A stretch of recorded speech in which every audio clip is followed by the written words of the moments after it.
9টা।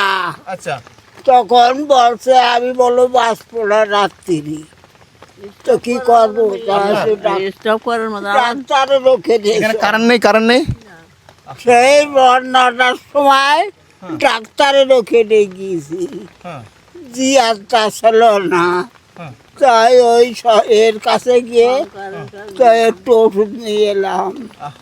আরে অবস্থা মানুষের জীবনে আসলে এমন করুণ অবস্থা থাকতে পারে। এখানে যে আপনারা বসছেন কিভাবে, মশাই তো পাগল করে দেয়। আসলে জীবনে অনেক কিছু দেখছি। বড় ভাই এই পাশে আসেন। আলিম ভাই এনাদের জন্য আসলে কি করা যায় বলেন দেন আপনি একটু।